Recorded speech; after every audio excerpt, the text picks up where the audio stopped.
Dios les bendiga, qué bueno que ya estamos aquí los que estamos y esperamos que lleguen. ¿Verdad? Vamos a leer nuestras Biblias, hermanos, ahí en el Evangelio según San Mateo, en el capítulo 6, que es el capítulo que hemos estado analizando, capítulo 6 de Mateo.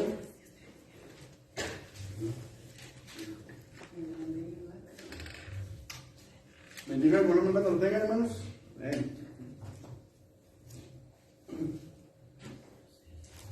Versículo 9 de Mateo, capítulo 6.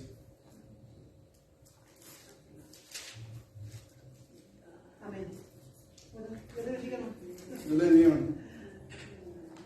Lo tenemos, dice: vosotros pues oraréis así: Padre nuestro que estás en los cielos, santificado sea tu nombre. Venga tu reino, hágase tu voluntad como en el cielo, así también en la tierra. El pan nuestro de cada día, dánoslo hoy, y perdónanos nuestras deudas como también nosotros perdonamos a nuestros deudores. Y no nos metas en tentación, mas líbranos del mal, porque tuyo es el reino y el poder y la gloria por todos los siglos. Amén. Gloria a Dios. Bueno, vamos a orar, hermanos, y para comenzar. Eterno Dios y buen Padre, en el nombre de Cristo Jesús venimos delante de tu presencia, Señor. Te damos la gloria, la honra, el honor, la alabanza y toda la adoración, porque solo tú eres digno. Señor, queremos rogarte que tu Espíritu Santo descienda sobre nuestras vidas, que llene nuestros corazones, que tu Espíritu Santo se manifieste, Señor, y que haya en nosotros, Señor, o para nosotros una palabra de bendición y de vida eterna, Señor, en el nombre de Jesús. Amén.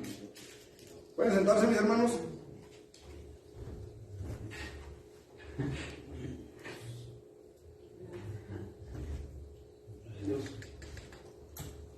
Ya decía yo que algo me faltaba, ¿no?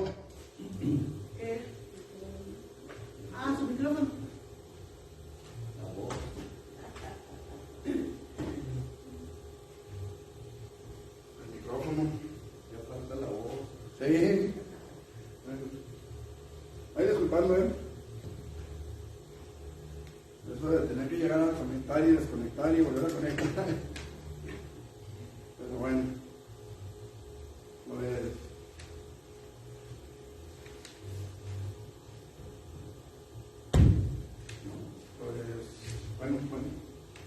Bueno.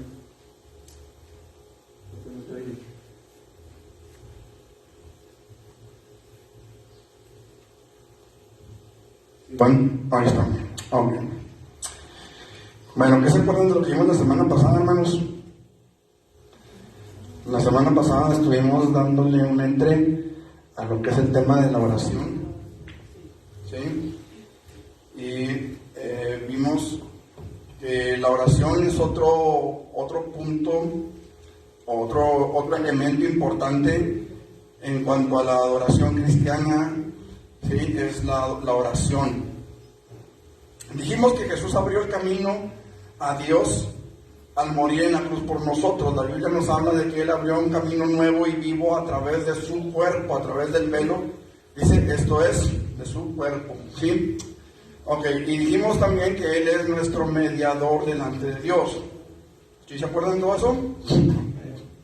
Cuando oramos en su nombre, entramos en comunión con Dios. Por esta razón es que debemos desear que la oración sea parte de nuestras vidas diarias, de nuestra vida cotidiana. ¿Sí? Cuando oramos es la manera en la que podemos nosotros entrar en la presencia de Dios de forma más efectiva.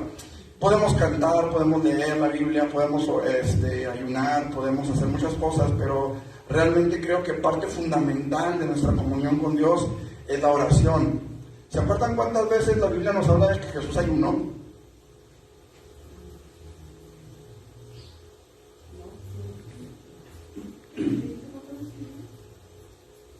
¿Cuántas veces menciona que haya ayunado Jesús?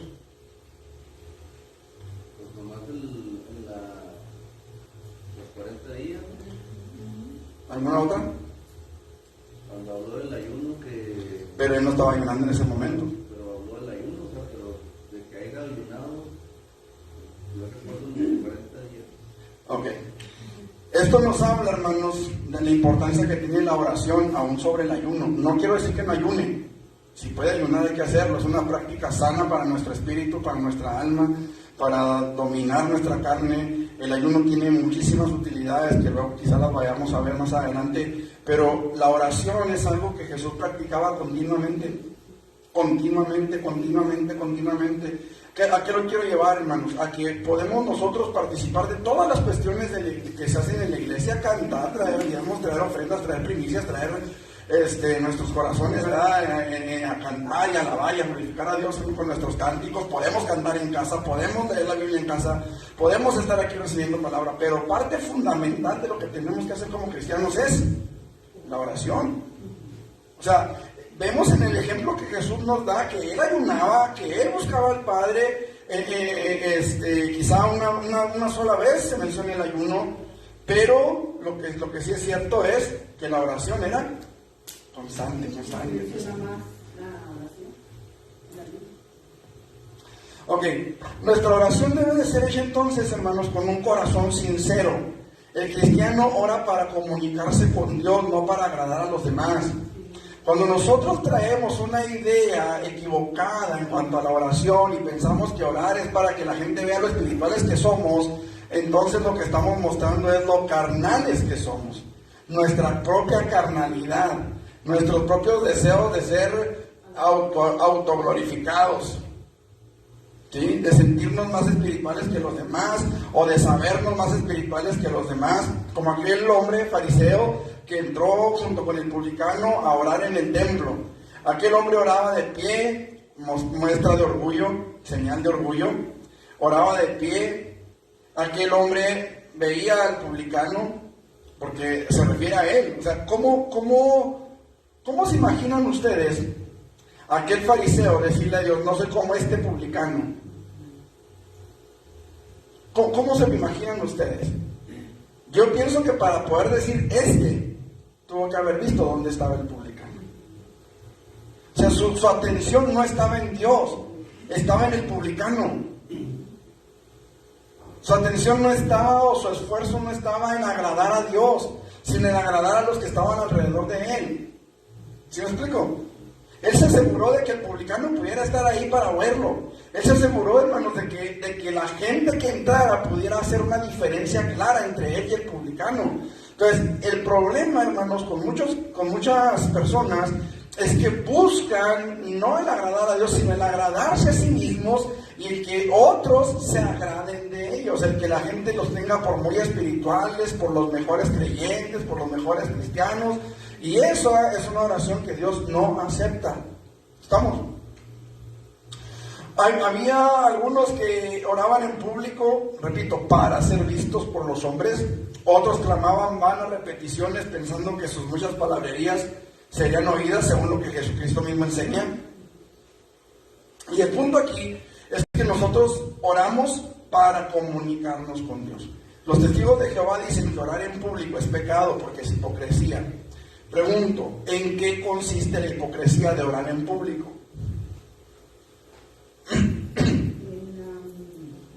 Con la intención que sea. En la intención, ahí es donde está el pecado. Yo puedo orar en la calle por una persona que me encuentre en la calle con una necesidad sin caer en la hipocresía. ¿Puedo? ¿Sí? ¿En qué consiste la diferencia?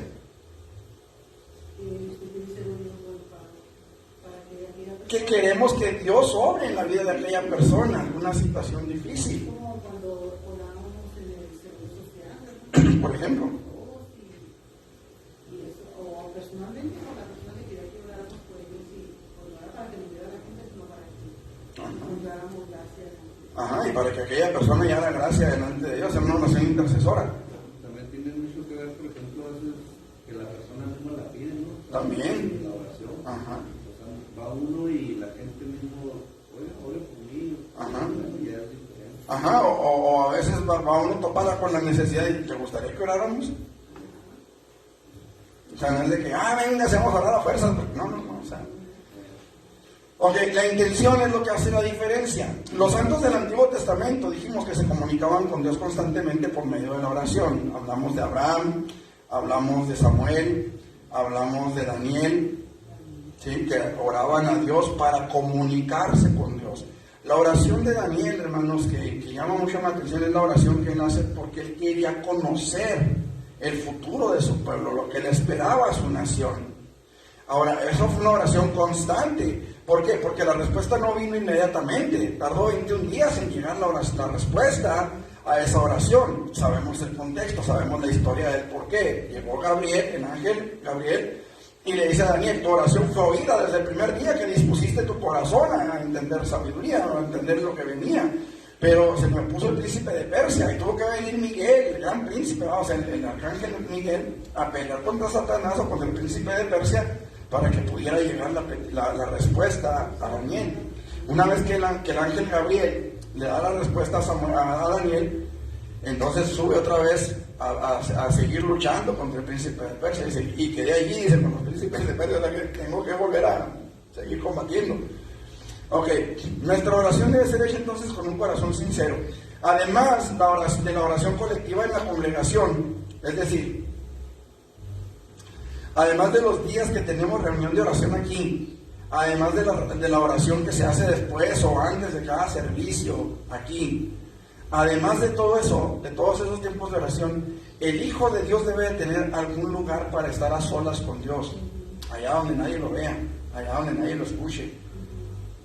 Debe de tener un lugar donde pueda orar, donde pueda buscar a Dios. También es hermosa la explicación, cómo nos expuso que había una mujer que se tapaba con su delantal. Ay, qué hermoso. ¿Y cómo sus hijos ya sabían? Y eran un montón. ¿Cómo sus hijos ya sabían? Sí, no me acuerdo del nombre de esta mujer, ni del hijo. Tuvo uno de sus hijos, fue un gran predicador de siglos atrás. Pero ella tenía esa costumbre. Ella, no me acuerdo si era la mamá de Wycliffe, no me acuerdo. Pero tenía esa costumbre, que se sentaba en una silla. Un día le preguntaron que si cuál de todos sus hijos ella amaba más o le preocupaba más, y él dijo: el que está afuera hasta que regrese, el que está enfermo hasta que se sane, el que tiene problemas hasta que sale, hasta que lo soluciona, ¿verdad? Ok, a menos de que exista ese lugar, la oración en secreto no se va a mantener por mucho tiempo, ni va a ser de manera persistente. Es necesario que tengamos un lugar donde nosotros, miren, es como los estudiantes. Los estudiantes regularmente tienen o tenemos, porque pues obviamente yo también tengo que estudiar, pero tenemos un lugarcito donde nos concentramos para lo que vamos a hacer. Yo, por ejemplo, cuando leo la Biblia de forma devocional, voy y me siento en un sillón en la sala. Cuando la leo para estudio, la leo en la mesa de la cocina. Y no puedo estudiar en la sala y no puedo leer en la cocina. No sé si me explico. ¿Por qué? Porque mi mente, mi cerebro ya sabe dónde es para qué cosa. Ya sabe dónde es para qué cosa. Entonces, cuando nosotros tenemos un lugar donde vamos a orar, ya vamos predispuestos a lo que vamos a hacer. ¿Sí me explico? Ya nuestra mente, nuestro cerebro ya está pensando a qué va ese lugar. Dicen que en Corea del Sur hay un lugar que le llaman la montaña de oración, o el monte de oración. Dicen que Paul Yong-gi-cho, que fue uno de los, no sé si todavía vivirá él, fue uno de los, o es uno de los grandes predicadores de Corea, compraron esa montaña. Hicieron muchos túneles en la montaña, muchos túneles. Pero esos túneles son túneles como de 1 metro más o menos, no me acuerdo muy bien de la medida. Pero esos túneles usted no puede entrar de pie, tiene que entrar hincado, y es un túnel por persona. O sea, son como covachitas que hicieron en la montaña, por eso le llaman la montaña de oración. Ahí usted entra de rodillas y sale de rodillas, no puede pararse dentro de la... ¿Sí me explico? O sea, saben a lo que van. Si usted va ahí, usted sabe a lo que va. No va a pegar de gritos, no, va a orar. Entonces, eso es una práctica suave. ¿Por qué? Porque usted va y nadie lo molesta ahí, ¿verdad? Ok. Dijimos, hermanos, que la oración en secreto tiene una importancia especial por la mañana para encomendarle el día a Dios. Y usamos el Salmo 5, leímos el Salmo 5, capítulo, versículos 1 al 3. El Salmo 4:8, ¿qué dice? Dijimos que la oración es importante también para encomendarle nuestros descansos al Señor. en ocasiones en que el Espíritu Santo nos impulse a orar. Amén. Ok. Estas oraciones pudieran ser por uno mismo o por los demás. Sí, o sea, pueden ser por mí, por mi necesidad, por mi situación, o por la necesidad de alguien más que esté pasando alguna crisis. El Padre Celestial promete recompensar a sus hijos de modo manifiesto de 3 maneras. Número 1, Juan 14, del 13 al 14. ¿Cómo Dios promete responder a la oración? ¿Qué dice ahí Juan 14, del 13 al 14?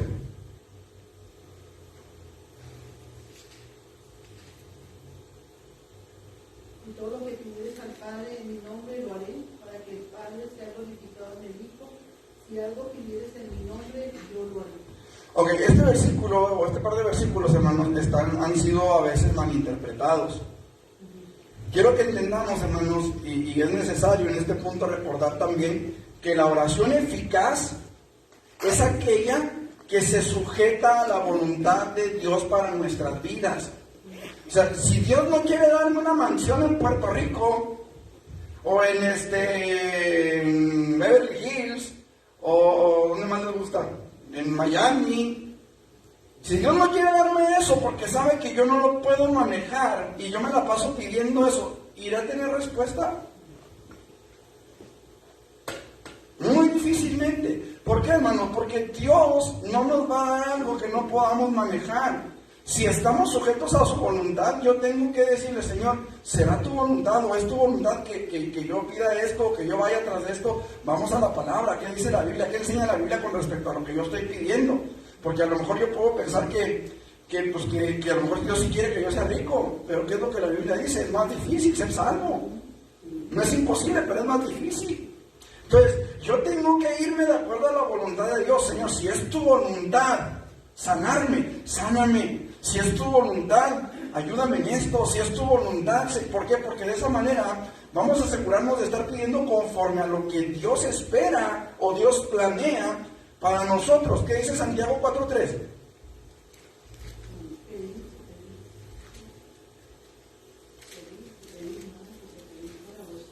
Pedís y no recibís porque pedís mal, para gastar en vuestros deleites. ¿Sí es eso? Sí.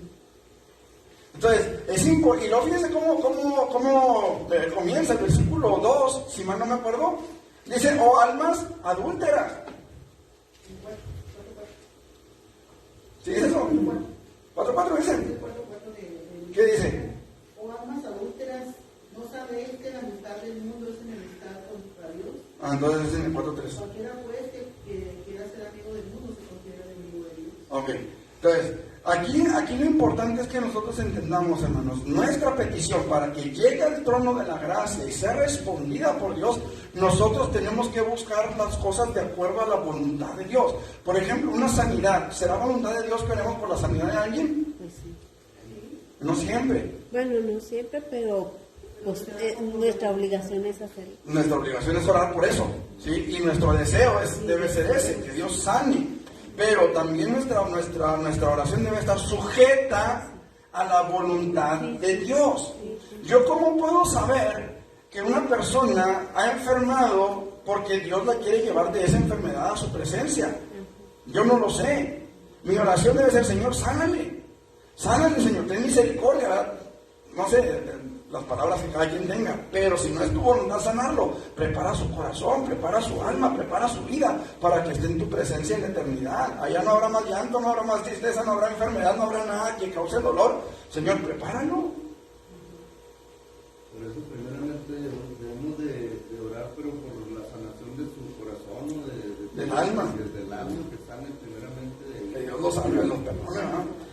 Ahora, tenemos que estar muy atentos a eso. ¿Por qué? ¿Se acuerdan de aquel rey que fue Ezequías, que estaba enfermo de muerte? Sí. ¿Se acuerdan? Sí. Señor, tantos años te he servido, nunca me he salido de tus caminos, siempre he estado en tu voluntad. Te concedo 15 años y en esos 15 años se fue derechito al infierno. Entonces, tenemos que tener cuidado, hermanos, en lo que pedimos, cómo le pedimos y por qué lo pedimos. ¿Estamos? Nuestra voluntad tiene que estar sujeta a la voluntad de Dios. Nuestra oración debe ser sujeta a la voluntad de Dios. Ahora, la oración eficaz también es aquella que busca glorificar al Padre y no a nosotros.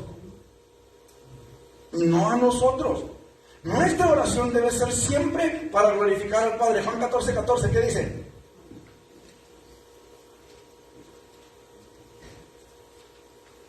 Si algo pediréis en mi nombre, yo lo haré.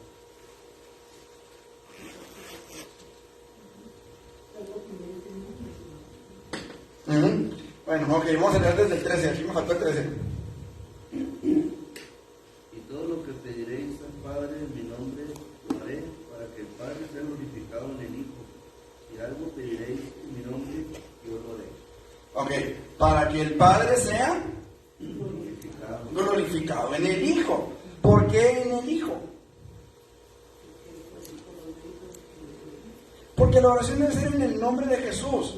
¿Sí? Todas nuestras oraciones deben ser dirigidas al Padre en el nombre de Jesús, porque es en su nombre que nosotros podemos acceder a la presencia de Dios. Él abrió el camino nuevo y vivo a través del velo, esto es, su carne, su cuerpo. Él tiene todo el mérito para que nosotros podamos entrar a la presencia del Padre. Por eso el Padre es glorificado en el Hijo. ¿Sí lo explico? Ok. La segunda forma en la que Dios promete recompensar a los hijos es con la presencia de Dios en sus vidas. Estamos hablando de las recompensas de la oración, ¿sí? La presencia de Dios en sus vidas. Éxodo 33, del 12 al 20. ¿Qué dice?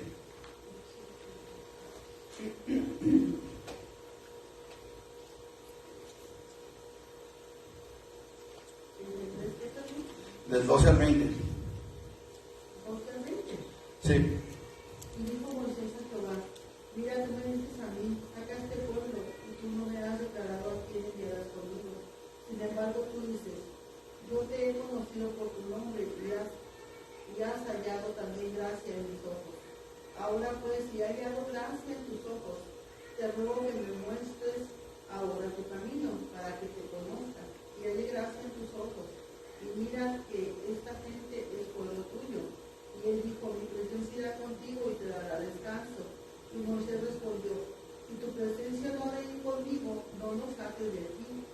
¿Y en qué se conocerá aquí que he hallado gracia en tus ojos, yo y tu pueblo, sino en que tú andes con nosotros y que yo y tu pueblo seamos apartados de todos los pueblos que están sobre la faz de la tierra? Y Jehová dijo a Moisés: también haré esto que has dicho, por cuanto has hallado gracia en mis ojos y te he conocido por tu nombre. Él entonces dijo: te ruego que me muestres tu gloria. Y le respondió: yo haré pasar todo mi bien delante de tu rostro y proclamaré el nombre de Jehová delante de ti. Y tendré misericordia del que tendré misericordia y seré clemente con el que seré clemente. Dijo más: no podrás ver mi rostro, porque no me verá hombre y vida. Ok. ¿Cuál era la petición de Moisés? Que fuera con Dios. Que la presencia de Dios fuera con el pueblo. ¿Cuál fue la respuesta? Mi presencia irá contigo. Ok. Pero vemos más adelante, hermanos, en el versículo 19 al 20, bueno, el 18, te ruego que me muestres tu gloria. ¿Sí? Ahora, fíjense la respuesta de Dios: yo haré pasar todo mi bien delante de tu rostro y proclamaré el nombre de Jehová delante de ti. Versículo 20, no podrás ver mi rostro, porque no me verá hombre y vivirá. Pregunto, ¿quién de nosotros ha visto el rostro de Dios? Ninguno. Pero entonces, ¿cómo podemos estar seguros de que Dios va con nosotros? ¡Escúchale, perro! ¡Sáquense ese perro! Están orinando ahí en el bote de la basura. ¿Cómo podemos estar seguros, de que Dios va con nosotros si no hemos visto su rostro? ¿Cómo? ¿Qué dice la Escritura? Versículo 19.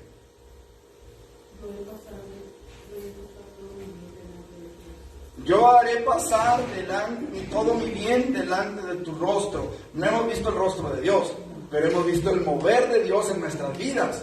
Hemos visto cómo Dios ha transformado nuestros corazones. Hemos visto cómo Dios ha cambiado nuestras vidas, cómo Dios nos ha dado esperanza, cómo Dios ha sanado nuestros cuerpos tantas veces que no las podemos contar. Hemos visto cómo Dios se ha glorificado en medio de problemas y dificultades, de situaciones verdaderamente difíciles que parecía que se escapaban de nuestro control. Y de repente Dios obra de una forma en la que todo se acomoda de tal manera que decimos, ¡wow!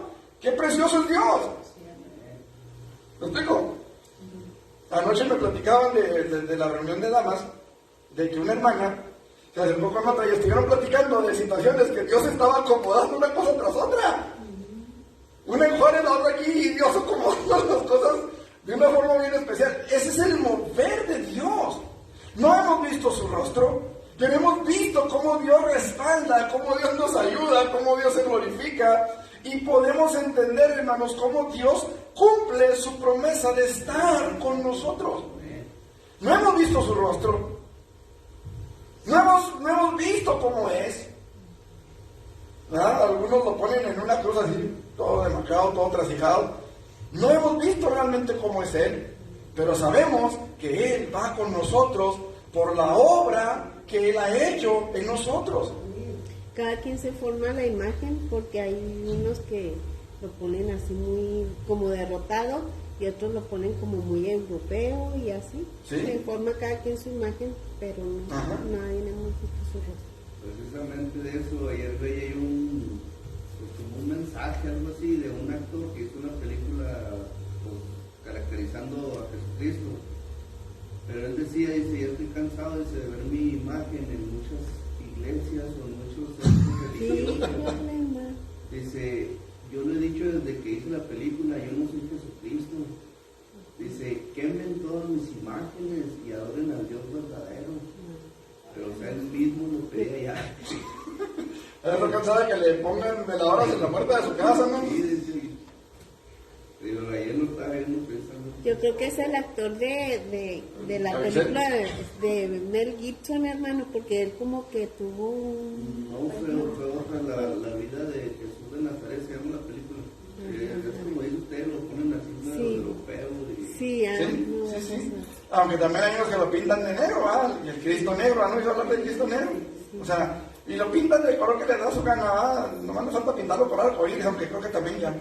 El asunto, hermanos, es que nosotros tenemos que saber cómo es la experiencia de que Dios vaya con nosotros, de que Dios está con nosotros. La oración, hermanos, Dios promete responderla con su presencia en nosotros, en nuestras vidas.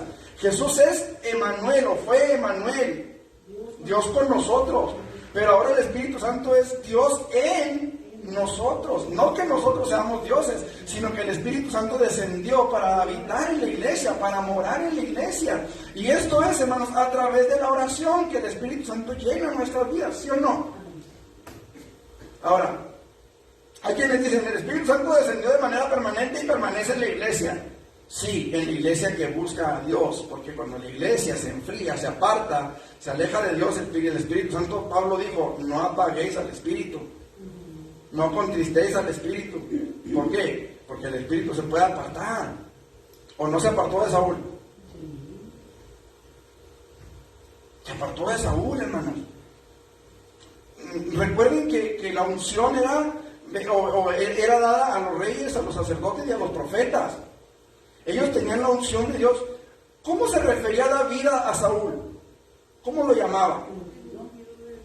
O sea, el Espíritu estaba sobre Saúl. A lo mejor no vivía en Saúl, puesto que no había venido Cristo a la cruz todavía, pero estaba sobre él. Pero se terminó por apartarse de él. Entonces, para aquellos que dicen que no es necesario orar pidiendo al Espíritu Santo que llene nuestras vidas, yo creo, con todo respeto les digo, mi parecer es que sí, que es importante estar pidiendo al Espíritu Santo que llene nuestras vidas cada día, porque no es lo mismo que el Espíritu Santo esté en la iglesia a que habite dentro de mí, en lo personal, en lo particular. ¿Estamos? Ok. Tercero, el Padre Celestial promete recompensar a sus hijos con honra verdadera en la eternidad. Mateo 6:6, ¿qué dice?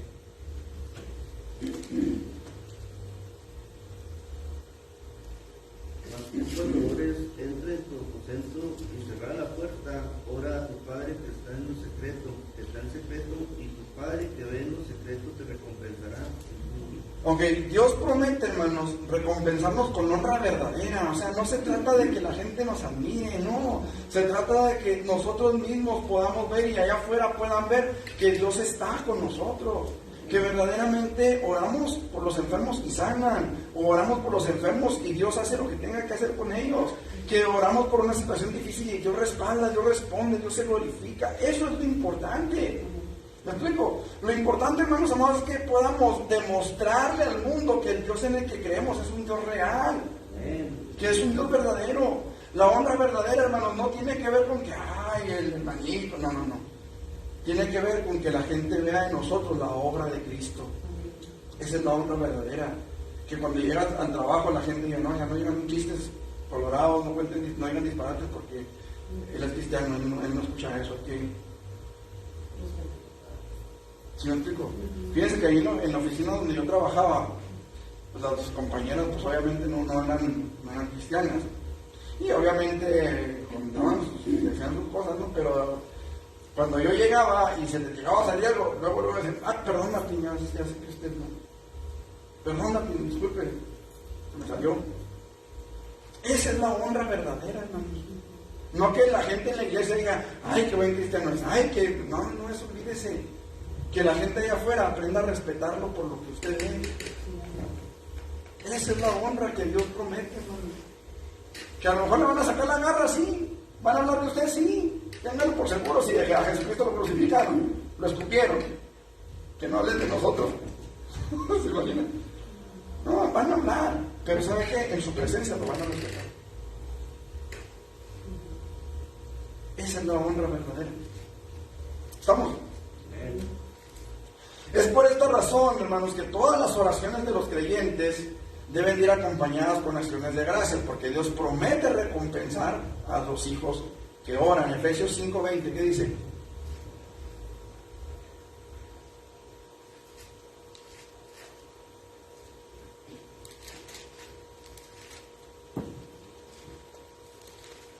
Dando siempre gracias por todo al Dios y Padre en el nombre de nuestro Señor Jesucristo. Dando siempre gracias por todo al Dios y Padre en el nombre de nuestro Señor Jesucristo. Dando siempre gracias. Tenemos que ser agradecidos. En todo. Bueno, nosotros creemos que supuestamente nos va mal, pero Dios está haciendo algo. Sí, el asunto a veces, hermanos, es que no alcanzamos a ver por qué Dios permite lo que permite en nuestras vidas. A veces Dios permite que suframos porque Él quiere que vengamos a Él. Muchas veces, si no es por el sufrimiento, no nos acercamos. Muchas veces, ¿verdad? No siempre, pero hay personas que tienen un corazón tan duro para creer en Dios que necesita venirles algo bien fuerte para poder decir, Señor, aquí estoy. Yo uso el ejemplo de Job. Ahora, fíjense que Job era justo. Pero ¿saben cuál? Pienso yo, ¿verdad? La Biblia no dice, Dios permitió esto en Job por esto. No. Pero yo creo que Job, al ser justo, él se consideraba justo y necesitaba entender cuál era su posición real. Porque Dios le dice, ¿dónde estabas tú? O sea, ¿por qué Dios le dice eso? ¿Dónde estabas tú cuando yo formaba el mundo? Cuando yo, vas a amarrar al Leviatán y lo vas a sacar con anzuelo. ¿Lo vas a sacar tú al Leviatán? ¿Tú vas a domar al Behemoth? Porque se defendió, ¿no? Por eso. O sea, Job tenía que pasar por eso, hermanos, para darse cuenta de quién era Dios realmente. Porque Job termina diciendo, te oirás, te había oído, mas ahora mis ojos te ven. Y qué tremenda declaración de Job, ¿eh? Qué tremenda declaración de Job cuando dice, yo sé que mi Redentor vive y al fin se levantará sobre el polvo. O sea, qué tremendo. O sea, el trato de Dios para con Job, a veces no lo pudiéramos nosotros entender, pero si nos ponemos a pensar realmente cómo era Job, Job era una persona justa, sí, según legalmente era justo, pero necesitaba tener ese encuentro y saber quién era Dios realmente. Por eso decía que por qué nomás tomar lo bueno y lo Sí. Ok. Gracias a Dios en todo tiempo. En todo tiempo, y venga lo que venga, ser agradecidos. Ser agradecidos. Ok, el Padre Nuestro. Mateo 6, del 9 al 13.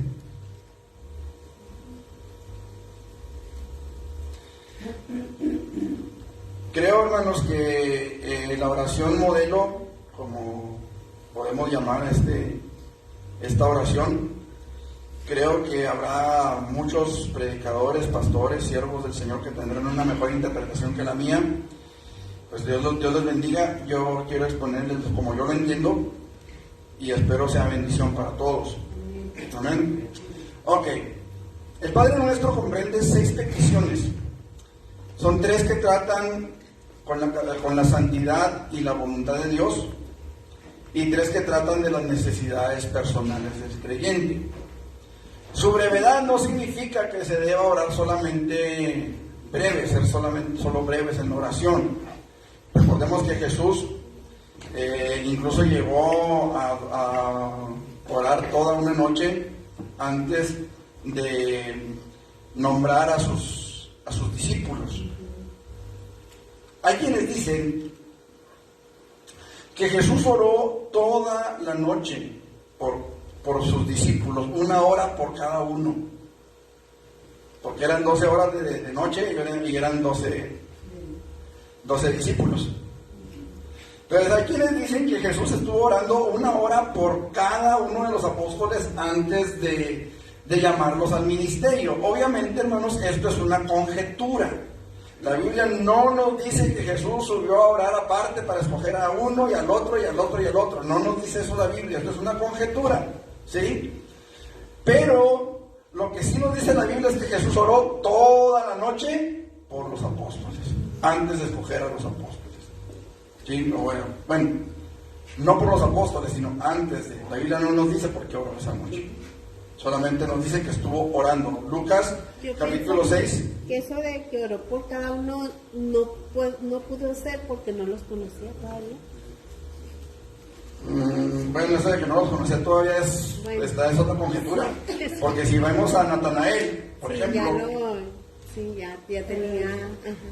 Ya se te prendió el foco en el entretanto. Ok. Entonces, Lucas 6, del 12 al 13, ¿qué dice? En aquellos días él fue al monte a orar y pasó la noche orando a Dios.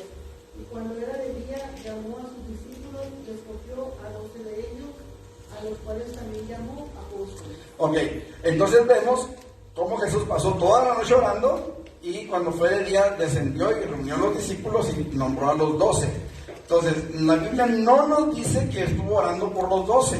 No nos dice por qué razón estuvo orando. Solamente nos dice que Jesús estuvo orando toda la noche. Entonces, quiere decir que la oración no necesariamente tiene que ser breve. No necesariamente tiene que ser Padre Nuestro, amén. ¿Sí? Puede ser una oración larga y tendida o puede ser una oración breve. Ya vimos los diferentes tipos de oración en el estudio del sacerdocio de los padres. Pero puede haber oraciones saeta que son muy cortas, rápidas, se dan en el momento. La sangre de Cristo me cura, dicen algunos, ¿verdad? Entonces son oraciones saeta, pero puede haber oraciones más extensas. ¿Estamos hasta aquí? Ok. Lo que sí se nos dice entonces en la Biblia, hermanos, es que Jesús permaneció toda la noche orando en comunión y en comunicación con el Padre. ¿Estamos? En esta oración modelo, la oración del Padre Nuestro, surge a raíz de una petición hecha por los discípulos a Jesús, cuando le dijeron: Señor, enséñanos a orar como también Juan enseñó a sus discípulos. Lucas 11, versículos 1 al 2. Con esta oración modelo, Cristo indicó, hermanos, aspectos de interés que deben de ser parte de la oración de cada creyente. Por ejemplo, versículo 9, capítulo 6. Vosotros pues oraréis así: Padre nuestro, Padre nuestro. La oración, hermanos, comprende, y me refiero a la oración en general, comprende el reconocimiento y la adoración al Padre Celestial. Dios es nuestro Padre Celestial, ya que no solamente nos creó, sino que también nos redimió, nos adoptó como hijos suyos por medio de nuestro Señor Jesucristo. Romanos 8:15, ¿qué dice? Y Efesios 1, del 5 al 6.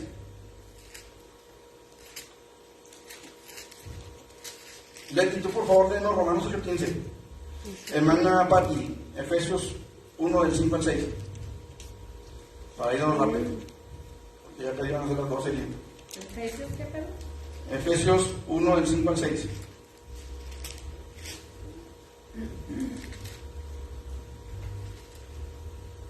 ¿Le oyes? Sí. En amor, Efesios 1, ¿verdad? Del 5 al 6. En amor, habiéndonos predestinado para ser adoptados hijos suyos por medio de Jesucristo, según el puro afecto de su voluntad, para alabanza de la gloria de su gracia, con la cual nos hizo aceptos en el amado. En el amado, ok. En el amado. Leti, Romanos 8:15. Todos los que viven en obediencia al Espíritu de Dios son hijos de Dios. Ok. Porque el Espíritu que Dios les ha dado no los esclaviza ni les hace tener miedo. Es que es otra versión, por eso así. Porque dice el 15, porque el Espíritu de Dios les ha dado no los esclaviza ni les hace tener miedo. Por el contrario, el Espíritu nos convierte en hijos de Dios y nos permite llamar a Dios papá. Ok, entonces vemos cómo hemos sido adoptados hijos de Dios, ¿sí? Ok, esto, hermanos, voy a tratar de irme rápido con esto porque si no, no avanzamos. Esto nos habla de identidad. Es importante saber quiénes somos para Dios, qué somos para Dios. ¿Cómo es que yo puedo, Martín Santana, haciendo a un lado a la Virgen de Guadalupe, haciendo a un lado a San Judas Tadeo, haciendo a un lado a todo mundo? Yo, Martín Santana, cómo puedo yo acercarme a Dios? ¿Cómo? Porque soy su hijo, porque fui adoptado, porque la sangre de Jesucristo lavó mis pecados y el Espíritu de Jesús vino para adoptarme, para terminar el trámite. Yo puedo acercarme a Dios. Usted que está en internet, puede acercarse a Dios por los únicos y todos suficientes méritos de Jesucristo, porque somos adoptados, hijos de Él. No necesitamos de un tercero, no necesitamos de otra persona para acercarnos a Dios, excepto los únicos y todos suficientes méritos, repito, de Cristo para nosotros. ¿Me explico? Solamente nosotros en una comunión con Dios. Dios y yo y Dios, porque Él es mi Padre y yo soy su Hijo. Eso es algo importante de entender, hermanos. Somos hijos del Dios del cielo y de la tierra. Y como hijos de Dios podemos acercarnos confiadamente a nuestro Padre, sabiendo que seremos aceptados en su presencia. ¿Sí me estoy haciendo entender? Ok. El diablo siempre se ha ocupado de dañar nuestra identidad. Génesis capítulo 3, versículo 5, ¿qué dice? Génesis 3, 5.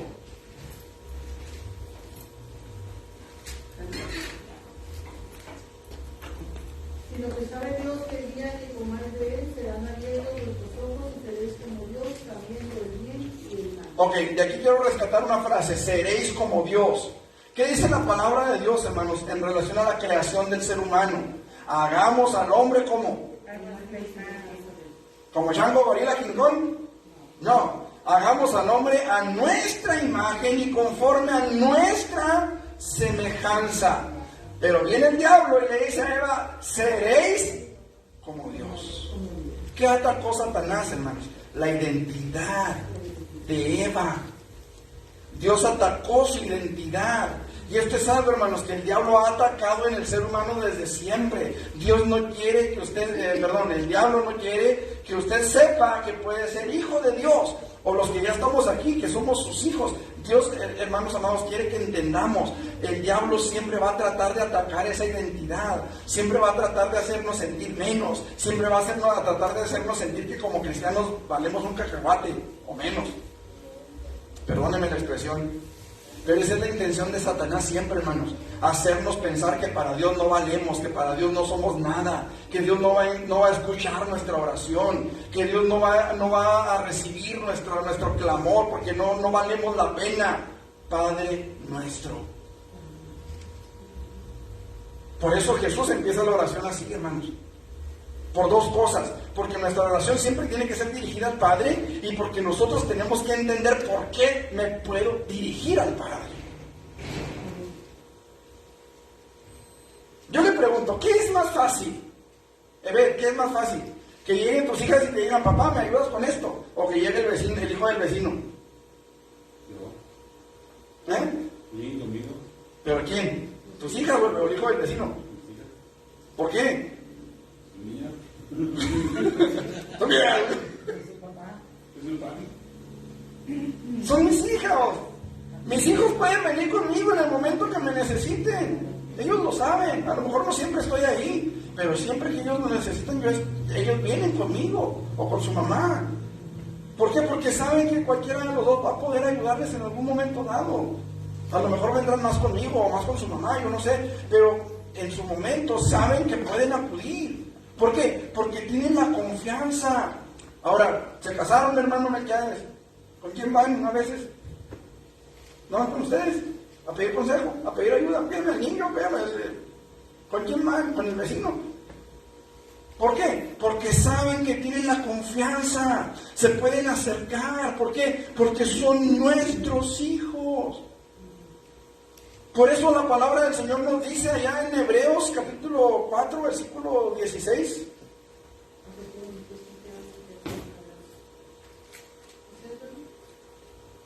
Acerquémonos pues confiadamente al trono de la gracia para alcanzar misericordia y hallar gracia para el oportuno socorro. ¿Por qué? Porque Él es nuestro Padre.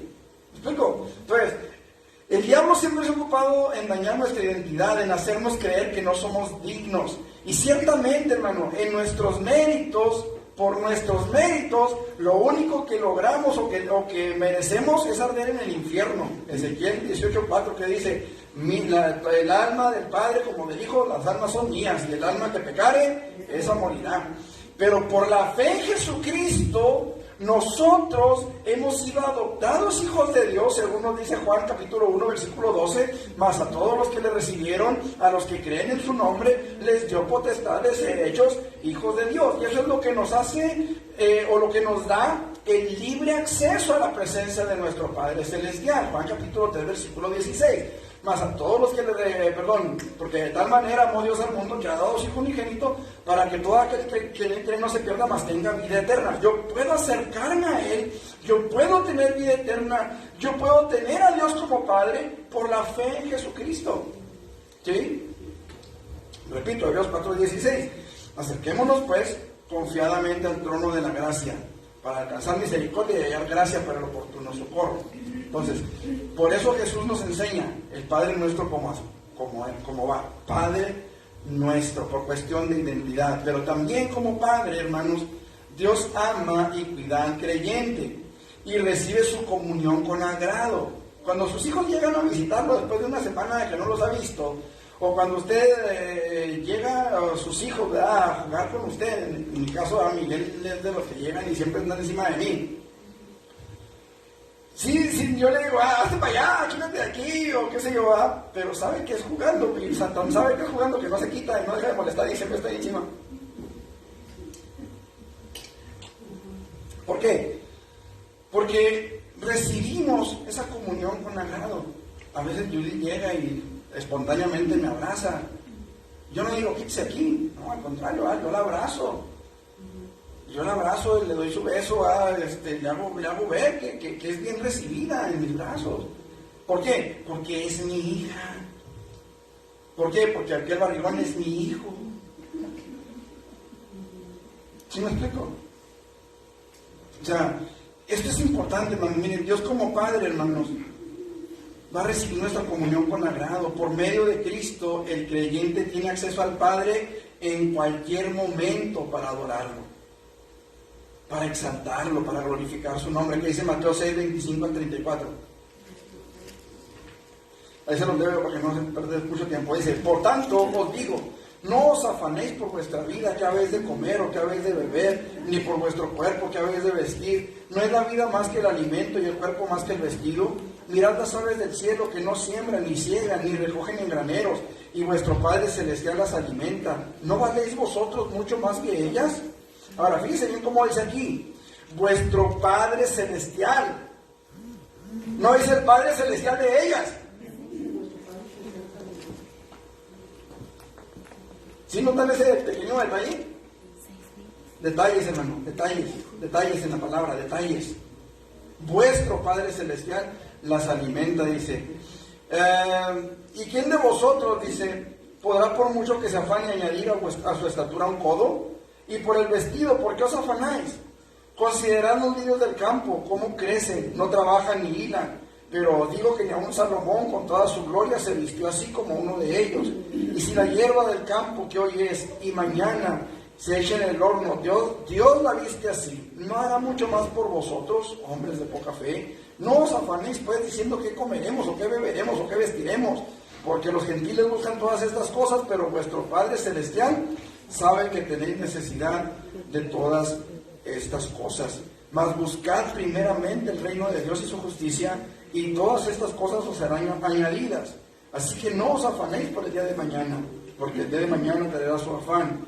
Basta a cada día su propio mal. Dios, hermanos, está dispuesto a recibirnos para que le expresemos nuestras necesidades en adoración. Porque dice ahí, porque cada día traerá su propio mal, ¿por qué no su propio bien?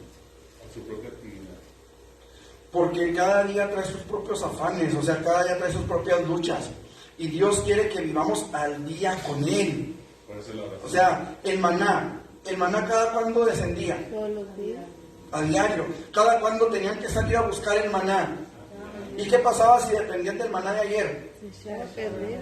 Entonces, por eso habla de cada día traerá su propio mal, su propio afán. O sea, cada día yo necesito venir a la presencia de Dios. Lo que hablábamos ahorita sobre el Espíritu Santo.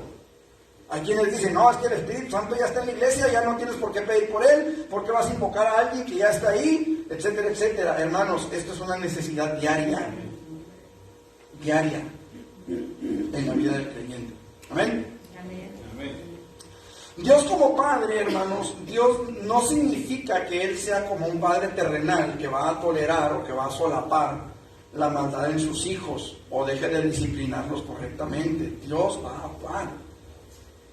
Así como muchos de nosotros, ¿verdad?, actuamos con nuestros hijos. Yo sé que hay muchos padres que son pasalones y después les puede hasta el alma. Pero el asunto, amados hermanos, es que Dios no es un Dios pasalón. El Dios que dijo, madruga a castigarlo. ¿Usted cree que va a madrugar a castigarnos? Él sabe, hermanos, y Él entiende, y Él es Dios. Y como Padre, Él es un Padre de santidad que tiene que oponerse al pecado. ¿Qué dice el Salmo 50, 21 al 23?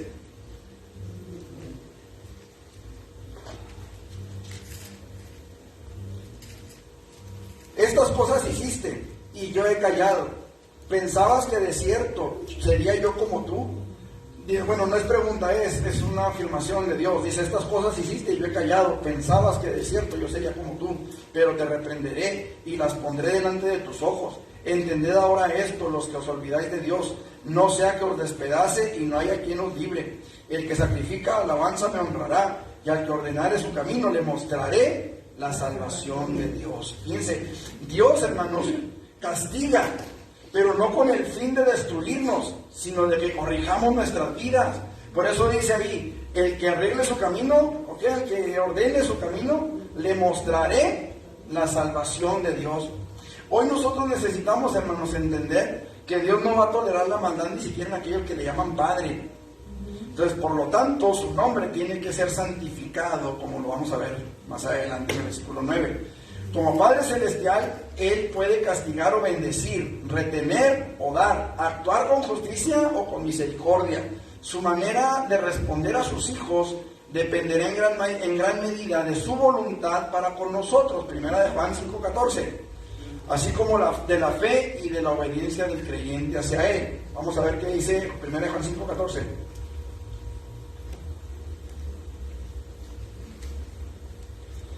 Y esta es la confianza que tenemos en Él, que si pedimos alguna cosa conforme a su voluntad, Él nos oye. ¿Se acuerdan de aquella mujer que tenía flujo de sangre? ¿Sí se acuerdan? Ok. Aquella mujer decía, si tan solo tocar el borde de su manto seré salva. ¿Qué pasó cuando tocó el borde de su manto? Fue salva. ¿Qué pasó con el siervo de aquel centurión que dijo, no soy digno de que entre bajo mi techo? ¿Qué dijo Jesús? Ni siquiera en Israel he hallado tanta ¿qué? Tanta fe. ¿Qué pasó con el siervo de aquel hombre? Entonces Dios va a responder, hermanos, a nuestra oración, y su respuesta va a depender en gran medida, dos cosas: de su voluntad y de la fe y de la obediencia del creyente hacia Él. ¿Preguntas hasta aquí? ¿No? Bueno, ok, nos quedamos en santificados, que estás en los cielos, y santificado sea tu nombre para la próxima semana, con el favor de Dios. Vamos a orar, hermanos, para entregar el lugar para comenzar nuestro culto. Vamos a ponernos de pie, hermanos, y vamos a orar. Yo digo, si me haces el favor ahí con el teléfono para... Vamos a cerrar la transmisión como tenemos por costumbre, hermanos, y nos vemos ahorita en un ratito para la predicación de la palabra. Amén. Dios nos bendiga. Vamos a orar. Padre, en el nombre de Jesús te damos gracias por tu misericordia.